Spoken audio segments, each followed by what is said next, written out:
और क्या हाल चाल, सब बढ़िया। तो बिना किसी देरी के शुरू करते हैं। और सभी के लिए विशेष सॉरी, वो क्या है ना कि करवा चौथ की वजह से मैं शॉप पर थोड़ा ज्यादा बिजी था, इसलिए बेटर थ्रू द हेवंस का भी नोवेल नहीं डाल पाया, साथ ही साथ BTTH 2 का भी सेकंड चैनल पर एपिसोड नहीं आ पाया। खैर कोई नहीं, मुझे उम्मीद है कि आप आपके भाई को माफ कर दोगे। फिलहाल के लिए इस शॉर्ट वीडियो का मजा लो। एपिसोड की शुरुआत होती है और हमारे वांगलिंग को बताया जाता है जो कि एक गुफा में छुपकर बैठा हुआ था, और यहाँ पर डेंगू के गुरु ने वांगलिंग को एक मैसेज भेजा था कि जो हमारी कंट्री है ना पोल अलायंस वाली, वो लगातार कमजोर पड़ती जा रही है और अगर ऐसा ही चलता रहा तो जो जुयू कंट्री है ना वो हमारी कंट्री पर कब्जा कर लेगी। हालांकि हमने बहुत लोगों को अपनी मदद के लिए भेजा था, लेकिन सारे के सारे लोग हमारी मदद को, बोला जाए तो कोई भी हमारी मदद करने के लिए नहीं आया है। अब जैसे डेंगू का मास्टर संदेश के द्वारा ये कहता है ना, तो ये और भी कहने लगता है कि जो जुयू कंट्री है ना उसकी ओर से एक पावरफुल वॉरियर है जिसके पास 5 प्रकार की सोल है, और तो और वो लड़की इतनी ज्यादा पावरफुल है कि हमारा जो पोर अलायंस वाला कॉन्टिनेंट है ना, सारे के सारे कॉन्टिनेंट पर वो अकेली लड़की ही भारी पड़ रही है, इसलिए कहीं ना कहीं उससे लड़ने में हमें बहुत ही ज्यादा प्रॉब्लम हो रही है। अब जैसे ही डेंगू का मास्टर मैसेज के थ्रू हमारे वांगलिंग से कहता है ना, तो वांगलिंग समझ जाता है कि शायद डेंगू का मास्टर उससे लड़ाई में शामिल होने के लिए मदद मांग रहा है। हमारा वांगलिंग चलता है तो फैसला कर लेता है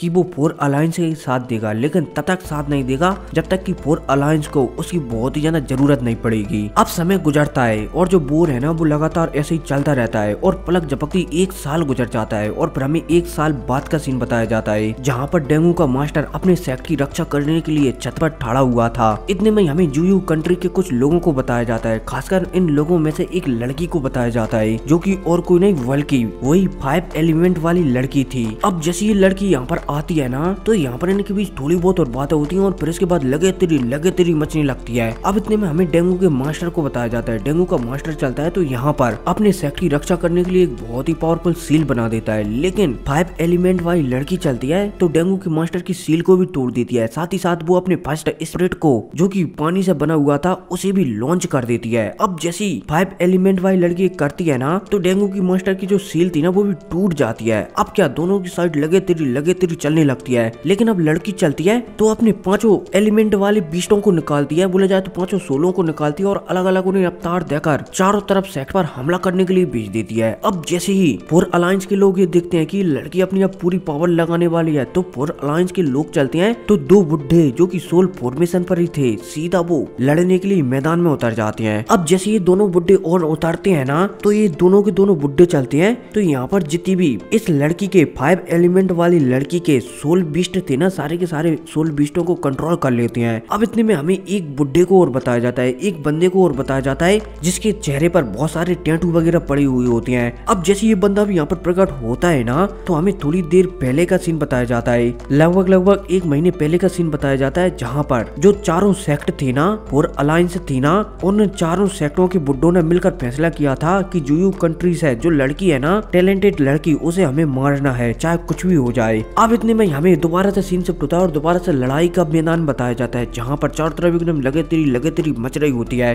अब इतने में हमें पोर अलायंस के सारे बुड्ढों को बताया जाता है जो कि यहाँ पर प्रकट हो जाती हैं। अब जैसे पोर अलायंस के सारे बुड्ढे यहाँ पर प्रकट होते हैं ना, तो ये सारे के सारे बुड्ढे चलते हैं तो अपनी पावर एक मेन बुड्ढे में डाल देते हैं। अब जो मेन बुड्ढा चलता है तो एक बहुत ही विशाल तीर बनाता है और सीधा इस सील से, या फिर बोला जाए तो इस तीर से जुयू कंट्री की उस लड़की पर हमला कर देता है। अब जैसे ये तीर आगे बढ़ता है ना, तो एक ड्रैगन का रूप ले लेता है, साथ ही साथ इसके नीचे एक तीर भी जाता है और तेजी से लड़की की ओर बढ़ता जाता है। अब जब ये लड़की ये दिखती है कि एक पावरफुल तीर उसकी ओर ही आ रहा है, तो ये लड़की चलती है तो ये भी अपने सारे ट्रेजरों का इस्तेमाल करने लगती है और इस तीर को रोकने लगती है, लेकिन ये लड़की जितना भी ट्राई करे उस तीर को नहीं रोक पाती और ये तीर सीधा इसी लड़की में जाकर लगता है और ये लड़की चलती है तो ये मारी जाती है। अब जैसे ये लड़की मरती है ना, तो दोबारा से सीन शिफ्ट होता है और पर हमारे वांगलिंग को बताया जाता है जो कि यहाँ पर सारी फाइटों को मस्ती से देख रहा था कि भाई क्या चल रहा है क्या नहीं चल रहा। इतने में वांगलिंग महसूस कर लेता है कि जो लड़की मरी है ना अभी हाल, जो शायद फेक लड़की थी, और शायद जो जीनियस वाली लड़की है ना वो तो शायद अभी भी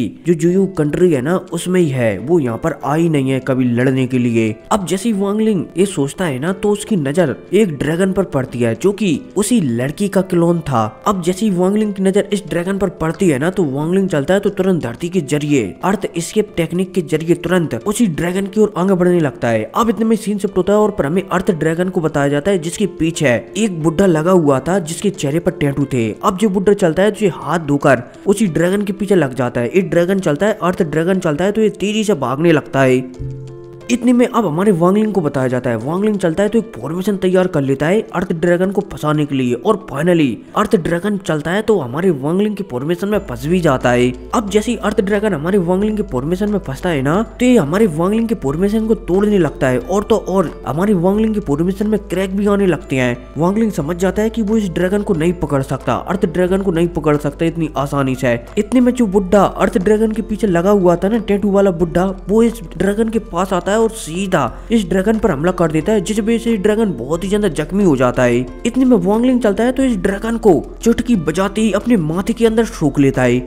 अब जब ये टैटू वाला बुड्ढा हमारे वांगलिंग को ऐसा करता हुआ दिखता है ना, तो ये गुस्सा हो जाता है, लेकिन वांगलिंग चलता है तो तुरंत टैटू वाले बुड्ढे को ग्रीट करता है कि मैं वांगलिंग व्हाइट क्लाउड सेक्ट से, मेरे टीचर का नाम है चैन जी। अब जैसे ही वांगलिंग ये कहता है ना, तो सामने वाला बुड्ढा वांगलिंग पर ज्यादा नजर नहीं देता। इतने में वांगलिंग चलता है तो वो अर्थ एस्केप टेक्निक के जरिए यहाँ से निकल जाता है। ये बुड्ढा चलता है तो ये वांगलिंग पर ध्यान नहीं देता और वो भी यहाँ से चला जाता है, क्योंकि हमारे वांगलिंग से इस बुड्ढे को क्लाउड स्काई सेक्ट की सुगंध आ रही थी, इसलिए बुड्ढा हमारे वांगलिंग पर ज्यादा ध्यान नहीं देता, इसलिए वो यहाँ से चला जाता है। अब इतने में वांगलिंग को बताया जाता है, जो कि धरती के रास्ते पर एक जगह पर कल्टीवेशन करने के लिए जा रहा होता है, तभी हमारे वांगलिंग को रास्ते में कुछ औरा जाता हुआ दिखाई देता है। वांगलिंग समझ जाता है कि शायद ये मरे हुए लोगों का औरा है। इतने में वांगलिंग चलता है तो इस औरे का पीछा करने लगता है, और वो एक जगह पर पहुंच जाता है जहाँ पर एक फॉर्मेशन चढ़ा हुआ था। अब जैसे ही हमारा वांगलिंग इस फॉर्मेशन को पहुंचता है ना, बोला जाए तो देखता है ना, तो उसे पता चल जाता है कि शायद जुयू कंट्री का ही फॉर्मेशन है, क्योंकि एक आइस वाला फॉर्मेशन था।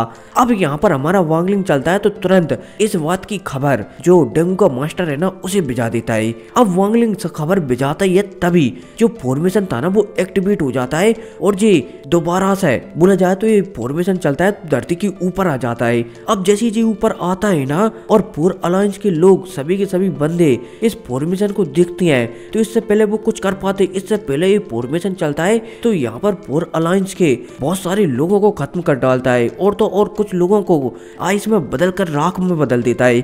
अब इतने में हमें बादलों को भी बताया जाता है, जहाँ पर अचानक एक फॉर्मेशन बनने लगता है, और उस फॉर्मेशन से एक लड़की बाहर निकल कर आती है, और इस लड़की का नाम होता है रेड बटरफ्लाई। अब जैसे ये लड़की बाहर निकल कर आती है ना, तो ये एपिसोड ही खत्म हो जाता है। खैर कोई नहीं, मिलते हैं अगली वीडियो में, टेक केयर बाय। और हाँ, इसका नोवेल एपिसोड आने में शायद थोड़ा सा समय लगेगा, शायद मंगलवार या फिर बुधवार को आएगा, ठीक है। खैर कोई नहीं, मिलते हैं अगली वीडियो में, टेक केयर बाय। क्योंकि यार मैं बहुत ही ज्यादा थका हुआ हूँ, ठीक है, इसलिए 2 दिन आराम करूंगा, इसके बाद वीडियो बनाऊंगा।